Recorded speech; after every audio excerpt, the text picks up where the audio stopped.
उत्पत्ति अध्याय 25। अब्राहम के अन्य वंशज। तब अब्राहम ने एक पत्नी ब्याह ली जिसका नाम कतूरा था।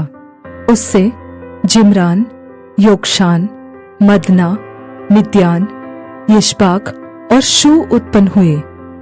योक्षान से शेबा और ददान उत्पन्न हुए और ददान के वंश में अशूरी, लतूशी और लुम्मी लोग हुए।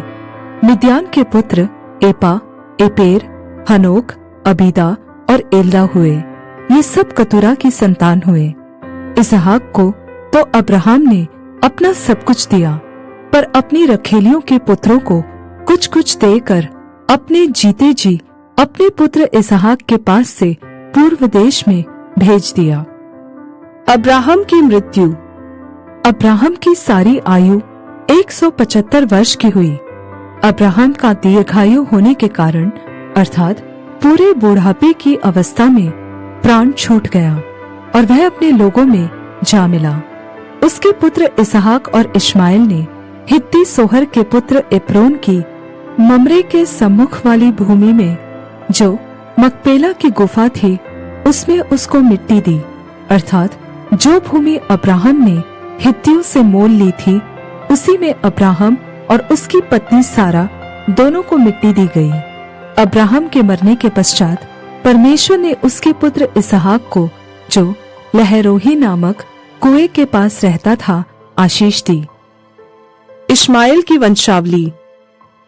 अब्राहम का पुत्र इश्माएल, जो सारा की मिस्री दासी हागार से उत्पन्न हुआ था, उसकी यह वंशावली है।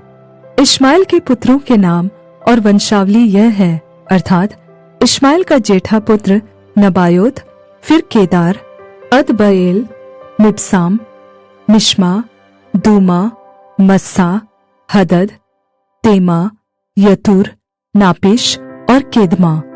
इश्माएल के पुत्र ये ही हुए और इन्हीं के नामों के अनुसार इनके गांवों और छावनियों के नाम भी पड़े और ये ही 12 अपने अपने कुल के प्रधान हुए। इश्माएल की सारी आयु 137 वर्ष की हुई। तब उसके प्राण छूट गए और वह अपने लोगों में जा मिला।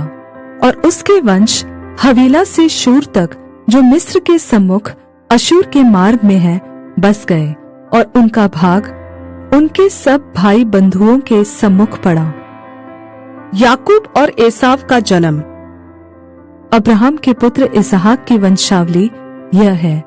अब्राहम से इसहाक उत्पन्न हुआ और इसहाक ने 40 वर्ष का होकर रिबका को, जो पदन आराम के वासी अरामी बतूएल की बेटी और अरामी लाबान की बहन थी, ब्याह लिया। इसहाक की पत्नी तो बांझ थी, इसलिए उसने उसके निमित्त यहोवा से विनती की और यहोवा ने उसकी विनती सुनी। इस प्रकार उसकी पत्नी रिबका गर्भवती हुई। लड़के उसके गर्भ में आपस में लिपटकर एक दूसरे को मारने लगे। तब उसने कहा, मेरी जो ऐसी ही दशा रहेगी तो मैं कैसे जीवित रहूंगी? और वह यहोवा की इच्छा पूछने को गई।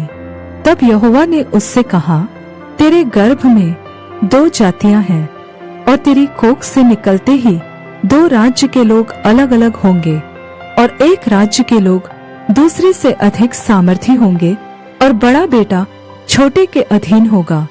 जब उसके पुत्र उत्पन्न होने का समय आया, तब क्या प्रकट हुआ कि उसके गर्भ में जुड़वे बालक है। पहला जो उत्पन्न हुआ वह लाल निकला और उसका सारा शरीर कंबल के समान रोममय था, इसलिए उसका नाम एसाव रखा गया।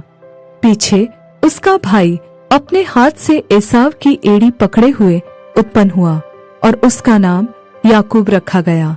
जब रिबका ने उनको जन्म दिया, तब इसहाक 60 वर्ष का था।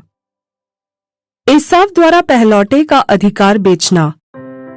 फिर वे लड़के बढ़ने लगे और एसाव तो वनवासी होकर चतुर शिकार खेलने वाला हो गया, पर याकूब सीधा मनुष्य था और तंबुओं में रहा करता था। इसहाक एसाव के अहेर का मांस खाया करता था, इसलिए वह उससे प्रीति रखता था, पर रिबका याकूब से प्रीति रखती थी। एक दिन याकूब भोजन के लिए कुछ दाल पका रहा था और एसाव मैदान से थका हुआ आया। तब एसाव ने याकूब से कहा, वह जो लाल वस्तु है, उसी लाल वस्तु में से मुझे कुछ खिला, क्योंकि मैं थका हूँ। इसी कारण उसका नाम एदोम भी पड़ा। याकूब ने कहा, अपना पहलौठे का अधिकार आज मेरे हाथ बेच दे। एसाव ने कहा, देख, मैं तो अभी मरने पर हूँ, इसलिए पहलौठे के अधिकार से मेरा क्या लाभ होगा। याकूब ने कहा, मुझसे अभी शपथ खा। अतः उसने उससे शपथ खाई और अपना पहलौठे का अधिकार याकूब के हाथ बेच डाला। इस पर याकूब ने एसाव को रोटी और पकाई हुई मसूर की दाल दी और उसने खाया पिया, तब उठकर चला गया। इस प्रकार एसाव ने अपना पहलौठे का अधिकार तुच्छ जाना।